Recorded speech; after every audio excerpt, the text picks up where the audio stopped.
So you started a business and you know you need to build a brand, but what does that mean and where should you start? I'm Kelsey Johnson, marketing manager at smith.ai and a small business consultant. And I'm going to go over what branding is, why it's important, and how to get started, especially as a small business owner with a limited budget.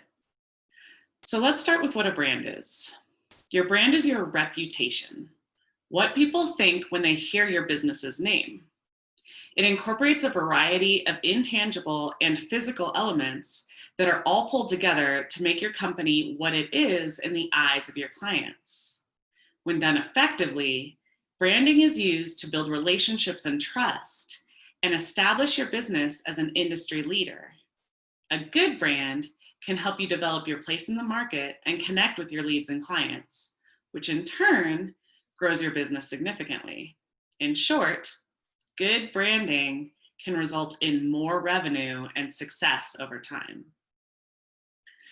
Do a Google search for companies with successful branding, and you'll run into Apple, Nike, Tesla, all companies that likely have large budgets and entire teams focused on brand building. Developing your brand can cost thousands or even millions of dollars, but it doesn't have to. Small businesses can focus on branding too without breaking the bank. So how do you get started? First, let's start with your story. Story is a term marketers use, and it's one of the most important parts of branding. Your story tells your clients why they should hire you, but it's not because of your products or services. Your story is actually about what's important to you, how you differ from competitors, who you serve, and the direction your company is headed in. If you can't explain every element of your story straight away, that's okay. It's important to do a lot of research as you're building a brand so you can fine-tune what your story actually is. So let's start with what's important to you. Why did you start your business in the first place? Was it that you noticed that there was a certain need not being filled? Did you want to build a company that was more ethical? Do you believe that your history or experience would allow you to offer products or services in a different way than the companies that were already established? Are you more tech savvy than your competitors? Is yours a family business? Write a little story about the reasons you decided to build your company. Don't worry if it's not perfect at first. This will be your jumping off point. Next, let's gather a list of your business's differentiators. What do you actually offer that is different from your competition? It could be lower cost, ethically sourced resources, a simpler or more robust product, better customer service, faster services, anything that makes your business different but better in some way. Differentiating yourself from your competitors may not come naturally, or you may simply not know how you're different. So put aside plenty of time for research here. Look into what your competitors are offering and find the small niche, which is the reason a client or customer would choose your company over all the others. Okay, I want to take a break here to mention something you might have noticed. We haven't even thought about a logo or tagline yet. That's true. With good branding, research necessarily comes first. Large branding companies will also do this amount of research before ever diving into the physical materials. So you should too. I know you didn't start a business to do research, but it'll be well worth it in the end. All right, it's time to look at who you serve. And I'll give you a hint here. It's not everybody. Talk to at least a few of your current clients or prospects, if you don't have clients yet, and create personas for them. A persona is a fictional client with attributes that are the same as the majority of your current client base. Start with determining the general age, education level, and budget of your most common client. For B2B businesses, look at the decision maker within the company you plan to sell to, and try to establish personality characteristics as well as title, budget, and overall company size. As you're chatting with clients, make a note of their goals, pain points, wants, and what they like best about your company. After doing some research, create a fictional character that might want to purchase what you offer. You can give them a name, age, how they want to communicate with your company, whether they're busy or not, etc. Pull as much information as you can from the conversations you had to make your persona specific and accurate, not who you wish your ideal clients were, but who they actually are. Add your persona below your list of differentiators and your story. Believe me, you will want to look back on this fictional character a lot through the branding process. If you unearth multiple client types, create personas for each of them. Lastly, what direction is your company headed in? What would be your ideal next step? It's okay if this changes, but you should have an idea for now. Put the results of all of this research together and you'll have what's called a mission statement. Keep it with you and revisit it as you continue the process of branding your company. Okay, now it's time for the fun part, telling your story. There are many potential elements of branding here, but I'm going to go over the main ones: name, style, materials, and community. All right, let's start with choosing a name. Lots of business owners already have decided on a name, and they are the lucky ones. Naming your business can be one of the hardest things to do. When getting started, keep in mind a few things. 1, explain your service or product in your name as long as it's not awkward. Big companies with one-name brands like Nike or Budweiser have already established themselves alongside their names, and we associate these names with what they offer. We don't need to hear shoes to know that Nike sells shoes.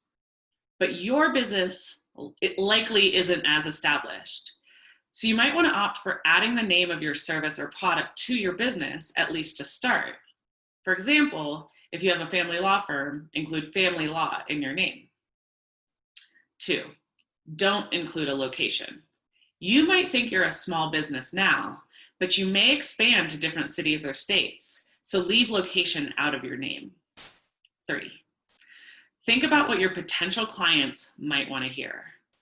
Look back at your research on current and prospective clients. Are they going to be interested in a techie name, an informal name, an official sounding name? Try to identify words that would resonate well with these clients.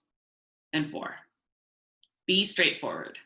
Don't try to be edgy or jokey with your name. Edginess and jokes tend to only make sense to certain people and can become outdated quickly. All right, with these things in mind, start to think about words that describe what you do or what your company represents. Words that evoke the feelings you want your clients to have. Write down literally everything you can think of, using thesauruses and dictionaries to come up with new ideas.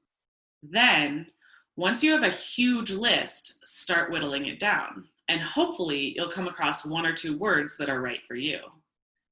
Just a note, you can ask for input from clients and friends on naming, but don't let them influence you too much. Ultimately, this is your decision, and you'll be happier if you make it yourself.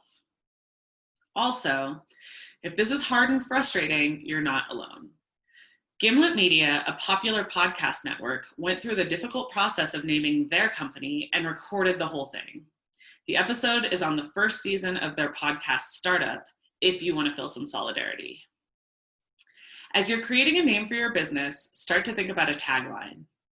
Not all businesses have or need taglines, but a good one can add memorable message to your brand. Consider the value your company provides to the customers and the emotions you wish to evoke. And see if you can come up with a short, simple phrase that encompasses what your business represents. Don't get caught up on the tagline though. This may only come after some time as you continue to clarify what your brand represents. Style. Okay, we've got our name. It's time to just start deciding on the look and feel of our brand. Style includes your logo, color palette, fonts, and icons. Basically, it's the building blocks from which you create everything else. If you're gonna splurge on any of this process, I would make it a logo. But you still don't have to break the bank here. Instead, try a service like 99 Designs, where you can find the right designer. Using 99 Designs, you can also create a contest where freelance designers can submit logo designs from your prompt, and you choose and pay for the one that you like best. Think about the way that you've decided to frame your business. Are you professional, techie, casual, sleek? What imagery might resonate with your clients? Make a list of simple image concepts that you feel might work well with your logo, pulling from the research you did about your clients and competitors. A couple of things to avoid here. Don't be trendy with your logo, or it might look outdated in a couple of years. Don't make a joke with your logo, even if you'd like to be known as a fun company. Jokes require too much previous context that your clients might not actually have. Most importantly, avoid industry cliches. So, for example, a law firm should stay away from a gavel. This won't distinguish your brand from the competition in any way. Talk to your logo designer about the look and feel you're going for, and try to keep an open mind with what they show you. If you really don't want to spend the money here, although I recommend that you do, you can use Canva, a graphic design platform that doesn't require any training or experience. At the same time as you're creating logo imagery, you want to be thinking about fonts and colors. Generally, most companies have 2 colors maximum, not including a grayish black and a white. Research your competitors when deciding on colors. In some industries, you might want to choose a similar palette to your competitors because it'll make your brand more recognizable to your clients. But if you want to stand out, you can go a different way. Just make sure you research what emotions colors evoke before choosing one. Just a note here, a brand color is not red or blue. It'll be a very specific color represented by what is called a hex value, a hashtag followed by 6 numbers or letters. If you're completely in the dark here, I highly recommend working with a designer or marketing agency on colors. If you only have one color and you're looking for one that matches, try plugging your color into an online generator like Peloton or Adobe Color. You can find these by Googling color palette generator. All right, you'll likely have at least one font on your logo, but you really only need 2 or 3 fonts maximum. Fonts are like colors and imagery. There's a science to the way they are perceived and associated with certain feelings. Do some research on the personality traits of font categories and practice writing using a bunch of them before deciding on one. Keep in mind, headers should stand out a little bit more, and body text should be in a simple, legible font that looks good on web, mobile, and print materials. Again, if you have hired a designer, they can help you with fonts. But you can also take a look yourself at Google Fonts, which are free, and Adobe Fonts, which require a subscription. For most small businesses, I wouldn't worry too much about icons, but if you definitely want them on your website, talk to the same designer who made your logo about options for custom icons. When it comes to your style, start small and stay simple. 1 or 2 main colors, 2 fonts, and a really great professionally designed logo can make for an amazing brand. Make sure you create a simple document that describes all of your style choices. This is called a style guide. It'll help you stay consistent. You can always add more to your style guide as you go along. Materials. Okay, it's time to put your building blocks to use by creating materials for your business. First on the list, a website. It might seem crazy to do all of this work before starting your website, and you certainly don't have to, but your website will truly feel like yours when it displays your fonts, colors, logo, and a tagline and icons if you have those too. In short, it will be a branded website. You can choose to build a website yourself using a service like Wix or Squarespace, or find a marketing agency or web designer to build one for you. Don't be afraid to start very simple with just a few pages in a blog, unless you expect to sell a lot of products online. Think carefully about any images you add to your site and make sure they evoke the same emotion you're trying to convey for your brand. This is a great place to bring in outside opinions, as often someone else can let you know how an image makes them feel, as it might be different to the way it makes you feel. A blog can help you establish a voice for your business. Keep this in line with your brand, whether you intend people to see you as professional, sleek, casual, friendly, etc. Regularly post content that shows you are an expert in your industry and specialty. Your blog posts can talk about your products or services, but it should also always provide value to your clients. Use your personas to drive your content ideas. Other than your website, the next thing you need to do to build your brand is a social media presence. This will be a good place to start building a community where you can nurture client and lead relationships and empower your advocates. Different client types will have more presence on different social platforms, but I actually recommend creating a page on all the major ones just to start: Facebook, Twitter, LinkedIn, and Instagram. See where you can find an audience and try to interact with your prospective clients as much as you can. Share your story on social media. As a reminder, that's what's important to you, how you differ from competitors, who you serve, how you solve their problems, and the direction your company is headed in. Keep your clients interested by sharing your blog posts and company news. Social media is also an excellent way to communicate directly with your clients and audience. You may find that your brand evolves after interacting with leads and learning what many of their pain points are. Maybe you're solving a different problem than you thought. But in order to establish your brand, you need to have these conversations. Okay, now with a story, a style, a name and a logo, and an online presence, you have built the start to a really amazing brand. And if you've done your research and trusted experts when it comes to design, you'll find that prospective and current clients will begin to make the right associations and build trust faster than you think. This will also help your long-term success, as clients become repeat clients and your advocates will write reviews and tell their friends and colleagues about you. And hopefully, you'll get even more excited and feel more focused on your business as well. Couple tips here. Consistency is key to familiarity and trust. Offer a good product or service and work hard to continue to improve it. And be humble. Take advice from your customers or clients when they're willing to give it. If you're a small business owner or you're just starting out building a business, I want to tell you about smith.ai. smith.ai is a virtual receptionist service offering responsiveness for calls, chats, texts, and Facebook messages.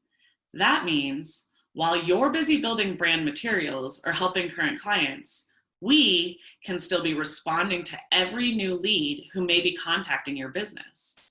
We can also qualify and gather intake information for leads, schedule appointments, take payments, send follow-up texts and emails to callers, and much, much more. To learn more and get started, head to smith.ai.